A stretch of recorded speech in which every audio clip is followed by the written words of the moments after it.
तर यत्रो सिस्नो चाहिँ मैले अहिलेसम्म देखेको थिइनँ यत्रो दाइ भाउ होला कत्रो सिस्नो हो के सिस्नो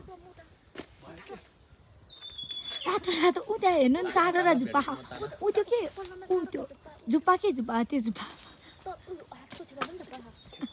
फ्यालेको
चन्द्रगिरीको माथिको यस्तो छ माहौल यस्तो छ होइन अलि यहाँनिर छ यस्तो अब यहाँ यता पनि खेल्ने ठाउँहरू यहाँनिर साइक्लिङ हुन्छ यो चाहिँ मन्दिर हो उता हो सबै हो मैले मेरो लक यहाँ लेखिरहेको छु मैले मेरो लक सायद भेट्छु पनि होला आज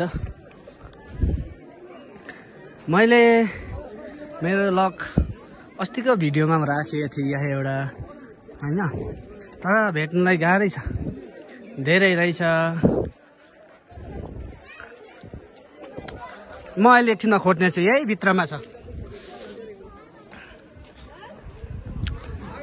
यता तलसम्म छ यो चन्द्रगिरीको टप आहा यस्तो पो हुन्छ है यस्तो गाइजी यो काठमाडौँ चन्द्रगिरीमा पनि ऐसेलु पाइँदो रहेछ भन्ने पाइँदो रहेछ मात्रै होइन अब खाइँदो रहेछ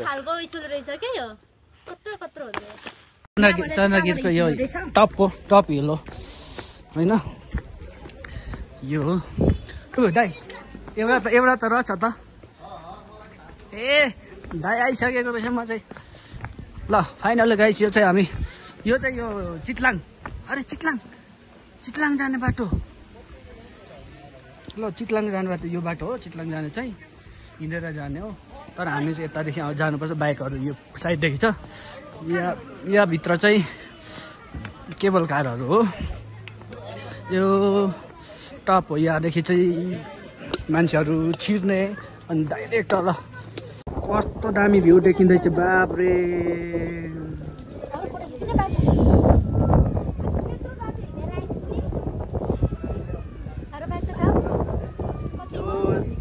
यो चन्द्रगिरी हिल्स हो रिसोर्ट हो यहाँनिर हेलिकप्टर पनि आएर बस्न सक्छ अनि यो चाहिँ साइक्लिङमा अब बन्द भयो पानी पर्न थाल्यो फेरि अब हजुर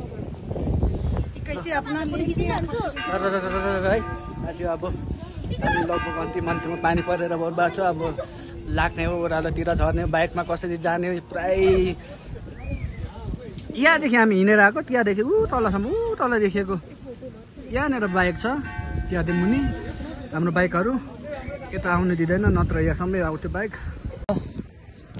यो चाहिँ चन्द्रगिरीको टप हो यो चाहिँ देख्न सक्नुहुन्छ पछाडि लग चन्द्रगिरी भने राति चाहिँ भ्यू यस्तो देखिन्छ चन्द्रगिरीदेखि माथिदेखि काठमाडौँ यहाँदेखि चाहिँ मान्छेहरू छिर्ने हो केबल कार होइन केबल कारको डेस्टिनेसन चाहिँ यहाँसम्म हो यहाँदेखि आउट हुने हो अनि फेरि इन हुने अनि सर यो बाटो जोएर 5521 मिटर होला सायद त्यति छ होइन त्यति छ टोटली अनि अब हामी चाहिँ लगभग ओह्रालो झर्ने हो यो सबै तलतिर झर्ने मान्छेहरू अनि ल फाइनल देख्न सक्नुहुन्छ। यो चाहिँ केबल कारदेखि झर्ने मान्छेहरू ल यो है तपाईँहरूलाई पहिला मेरो अर्को भ्लगमा देखिरहनु भएको थियो केबल कारको चाहिँ। यो चाहिँ या हो म चाहिँ अब निस्केको अवस्था। यो चाहिँ के भन्छ लुडो खेल्दाखेरि हारेको साँच्चीकै किनाइ मच्यो। हार्ने मान्छेले किन्यो भने साँच्चीकै किनाइ मच्यो। म र भाउजू हारेको एउटा बाले किन्नै बाध्य बनायो। के गर्नु अब लुडो हारेको यो। लु जाउँ दाइ जाउँ त के गर्नु। लुडो हार्यो लुडोमा हारेर भागेर दिनु पर्यो। के गर्नु लुडोमा हारेपछि खास त दिदी हामी थाहा छ लुडोमा हारेर दुईजनाले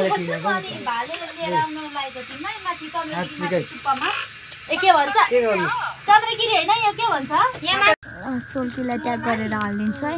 मर्दैन हौ मेरो प्यारीको इस्कुस। सोल्टी राजाको हातमा यो के जाति भाले जुङ्गाइ डरो एउटालाई चिम्टा ल्याउनु लगाएको ल्याउँदैन। सोल्टीको जुङ्गाइ डरो यतिको जुङ्गाइ डरो चाहिँ हार्ने मान्छेको है। फेरि भाले पनि नहुने खालको भाले छ। तर आन्टीले कुखुरालाई चाहिँ बिजोकै पार्नु भयो।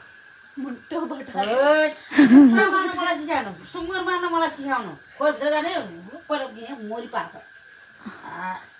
9 बजीको समयमा छेत्री बनाउनु खाना पनि है सुँगुर मार्नु आयो। ओइ तैँले मार्छस् मार्छ झिर बनाइदिए भने कि मैले त अनि त्यो बाँसको झिर बनाइदिएको 4 जना आइनै आमा छिरीमा हाल्छ सुँगुर खोलमा। अनि 2टाले खुट्टा पक्रेको मेरो पल्ट यस्तो रोपेको ठ्याक्कै यहाँ पर्छ मरे भुटुकै मर सुँगुर मार्नको भइहाल्छ नि।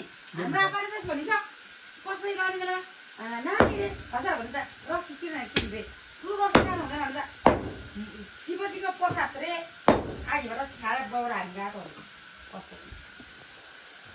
रक्सी चढाउँछ नि।